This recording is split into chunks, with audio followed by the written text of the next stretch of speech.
गोटे कथा रही अधिक बंचिबा पाई चाहूथुवा लोक शीघ्र मरी जाए निज जीवन को अत्यधिक सहज भाव में रखुथुवा एवं निज जीवन रे प्रति क्षण रे डरुथुवा लोकटीए शीघ्र मरी जाए। मु कहारी को समालोचना करबा पाई चाहू नाही किंतु कहा उपरे टिप्पणी मध्य दबा पाई चाहू नाही किंतु एही प्रसंग रे एक कथाटी कहबा गुरुत्वपूर्ण थिला। दर्शक बंधु मोर प्रथम विषय उपरे आपनकर दृष्टि आकर्षण करे दबा पाई चाहिबी जा अत्यंत गुरुत्वपूर्ण अटे। कोन से विषय बंचिबा को जाई मरी गले बंचिबु बंचिबु भाबी मरी गले। दर्शक बंधु 15-20 लोकंकर मृत्यु सारा देश को थरे देछि कारण किछि नथिला छोटिया गुजबटीए पाई किपरि 10-15 जनकर जीवन चली जाए आ गोटे घटना दुर्घटनार रूप निए एवं घटनाटी सारा देश को आंदोलित करे। से घटना संपर्क में अधिक सूचना मु आपनकु दबा पाई चाहिबे। कौन से सूचना विजुअल उपरे आपनकर दृष्टि आकर्षण करे दबा पाई चाहिबे। घटनाटी जलगांव रो दुईटी पटरी बा दुईटी रेल लाइन एवं दुईटी ट्रेन आपण को लागुथिबो जे गोटिए ट्रेन आ गोटिए ट्रेन को धक्का देला कि ना। दर्शक बंधु गोटिए ट्रेन आ गोटिए ट्रेन को धक्का देई नाही गोटिए ट्रेन रो बगी तळकु खसी गला कि कोनोसी ट्रेन रो बगी कोठी भी खसी नाही। महाराष्ट्र रो जलगांव रो अघटन किंतु लोकंकु आंदोलित करिछि। गोटिए ट्रेन रो यात्री को ऊपर आ गोटिए ट्रेन माडी जाइछि आश्चर्य लागुथुवा केमती हला। एई दुर्घटना रे 15 रु अधिक लोक बा यात्रींकर मृत्युर आशंका मध्य करा जाउछि। दर्शक बंधु लखनऊ मुंबई आसुथबा पुष्पक एक्सप्रेस रो यात्री को ऊपर माडी जाइछि कर्नाटक एक्सप्रेस। पुष्पक एक्सप्रेस आसुथिला ता ऊपर कर्नाटक एक्सप्रेस माडी जाइछि। निया गुजब जोगु पुष्पक एक्सप्रेस रे चेन पुलिंग होइथिला।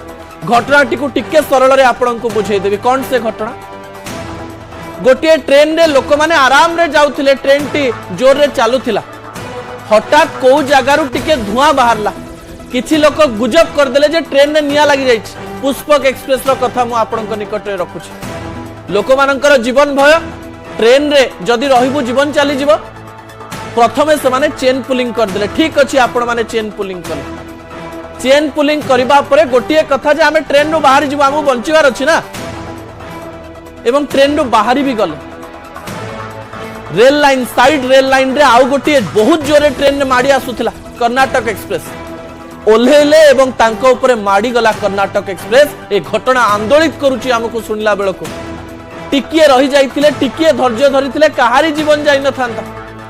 गुजब को परीक्षा करिबा पाई पड़े गुजब सबु बेले गुजब थरे थरे गुजब आमको जीवन रो प्रत्येक जिनिस हरैबा को बाध्य कर दिए। दर्शक बंधु यात्री माने भयरे तळकु नहीं पड़िथिले एही समय विपरीत दिगरु बेंगलुरु नवा दिल्ली जाउथिबा कर्नाटक एक्सप्रेस सेमानक ऊपर माडी जाइथिला। घटना स्थल रे 15 रु अधिक यात्रींकर मृत्यु होइथिबार आशंका करा जाउछि। एथिरे बहु लोक गुरुतर आहत होइछन्ति। आहत माननकु तुरंत हॉस्पिटल रे भर्ती मध्य करा जाइछि। पुष्पक एक्सप्रेस रे निया लागिबा खबर एक गुजब थिला बोली रेलबाई पक्षरु कहा जाइछि। ए घटना सुनिला बेलको आहुरी दुख लागुछि। घटना स्थल रे डीआरएम और मेडिकल टीम पहुंची छंती।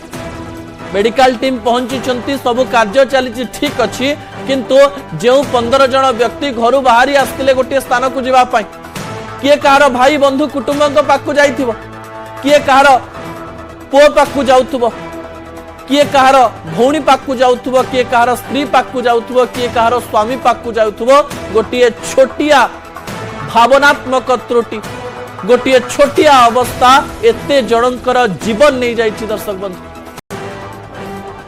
जीवन ने थरे थरे अत्यधिक भय अत्यधिक डर आपण को तली तलांत कर देई पारे। गोटे छोटिया गुजबाजी 15 जनकर जीवन नहीं जाइछि। काहा को दोष दिया जिवो गुजब करिथिबा व्यक्तिटी दोषी होबा दरकार की एवं जे गुजब करिछि ता मन रे भी प्रश्न आस्थिबो ट्रेन रु धुआं आसिला केउ थरे थरे एमिति घटना भी घटे। दर्शक बंधु जो घटना रे आमे देखु जे किछि लोक निज स्थान रे ओल्हेबा पाई मिछ गुजब करंती एवं ट्रेन रो चेन को सीधासलख भाबे टाणी दियंती ट्रेन टी रही जाए जे जहा घर को जीवा कथा पळांती आ किछि समय पर ट्रेन पळाए किंतु जो माने भय करी अटकी जाइथिले सेमानकर जीवन पळैछि। सेठी लोक मानकर स्वर भी शुभुची आपण जानतुनी सही स्थान को ट्रेन आसुची किंतु शुणु नाहंती से माने भय एवं गुजब गोटे घटना को दुर्घटनार रूप दे दे पारे एथिरे कोनोसी प्रकार द्वंद्व नाही एथिरु शिखिबार अछि गोटे परे गोटे घटना आमको जीवन रे अनेक किछि शिखिबा पई बाध्य करे एवं एई ट्रेन दुर्घटना कहले तो भूल हबो लोकंक दुर्घटना लोकंकर भावनात्मक दुर्घटना किपरि 15 जनकर जीवन नहीं जाइछि जा अत्यंत दुखर विषय अटे दर्शक बंधु गोटे ट्रेन किछि लोकंकर जीवन नहीं जाइछि ट्रेन रो भूल नाही लोकंकर भूल रहिछि किंतु तर्जमा करिवार आवश्यकता रहिछि विश्लेषण करिवार आवश्यकता रहिछि गुजब सृष्टि करितबा लोकंक प्रमाण मध्य दबार आवश्यकता रहिछि यार तदंत हेबार आवश्यकता रहिछि कारण गोटिए भी जीवन मूल्यवान अटे एवं गोटिए जीवन जदि जाइछि ताको जीवा पछरे कहार भूल रहिछि ताकु नै प्रशासन सरकार विश्लेषण करिवे रेल विभाग मध्य विश्लेषण करिवे प्रकार आशा मध्य करिवु कारण अश्विनी वैष्णव रहिचंती से ओडिया न्यूज देखंती एवं आशा करिवे से ओडिया न्यूज देखिबे एवं यार विश्लेषण करिवे याकु नै प्रेस कॉन्फ्रेंस करिवे निजर मतामत रखिबे ए घटनाटी गोटे छोट घटना नुहे।